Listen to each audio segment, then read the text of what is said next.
नमस्कार प्रिय छात्रों, मैं कमल स्वागत करता हूं आप सभी का अपने YouTube चैनल पर। और आज हम पढ़ने वाले हैं, सबसे पहले हम इसमें पढ़ेंगे निरंकुशवाद क्या है, उसके बाद पढ़ेंगे कल्पनादर्श क्या है।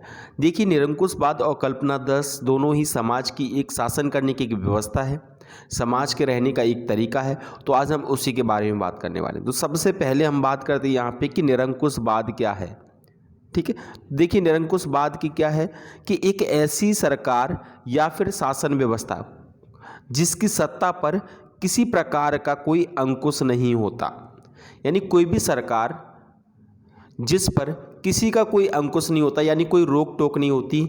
जैसे सरकार कानून बनाना चाहे वैसे बनाए और लागू करना चाहे उस तरीके से लागू करे। जैसे कि पहले राजा महाराजा होते थे। राजा महाराजा क्या है, अगर किसी को आदेश दे दिया कि इसको फांसी होनी है तो होनी है, अब चाहे किसी का नुकसान हो या कुछ भी हो।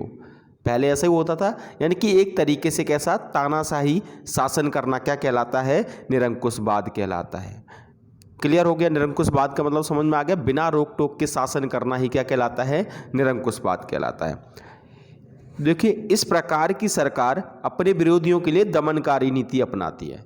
इस प्रकार की जो सरकार होती है जिसको निरंकुशवाद बोलते हैं, अगर इसमें सरकार की नीतियों का कोई विरोध करता है तो वो क्या करते हैं, दमन कर देते हैं उनका। दमनकारी नीति का मतलब होता है उनको या तो जेल में डाल देंगे या फिर उनको मार देंगे। ठीक है, तो ये दूसरा, इस प्रकार की सरकार केंद्रीकृत होती है। केंद्रीकृत मतलब क्या होता है, किसी एक में इसकी शक्ति होगी। ठीक है, कोई एक इसका मुखिया होगा, इसके अलावा और कोई नहीं होगा। तो सरकार कैसी होगी, इसमें केंद्रीकृत होगी।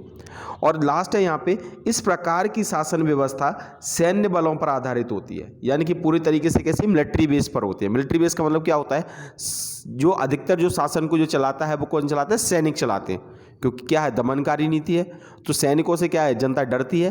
तो इसीलिए ये पूरी जो सैन्य बल पर ये आधारित ये वाली शासन व्यवस्था होती है। क्लियर, आपको समझ में आ गया क्या होती है निरंकुशवाद।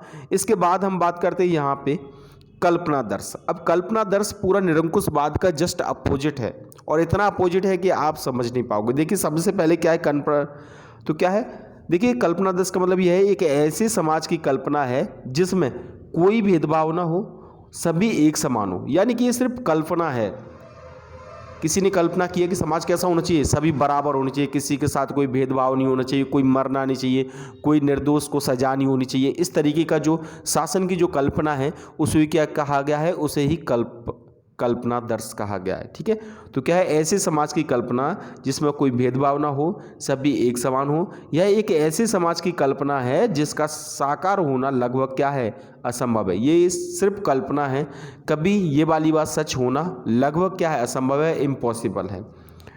तो देखिए, कल्पनादर्श की जो कल्पना की है वो किसने की है, ऐसे समाज की कल्पना सबसे पहले किसने की है, यूनानी इतिहासकार थे जिनका नाम था प्लूटो। उन्होंने इसका सबसे पहले कल्पना की है। तो आई होप आप लोग को ये समझ में आ गया होगा क्या होता है निरंकुशवाद और क्या होता है कल्पनादर्श। अगर आपको ये वीडियो पसंद आ गया तो वीडियो को लाइक जरूर कर दिए, और चैनल पे नए हो तो चैनल को जरूर सब्सक्राइब कर दीजिए। मैं ऐसे वीडियो आपके लिए लाता रहूँगा। Thank you.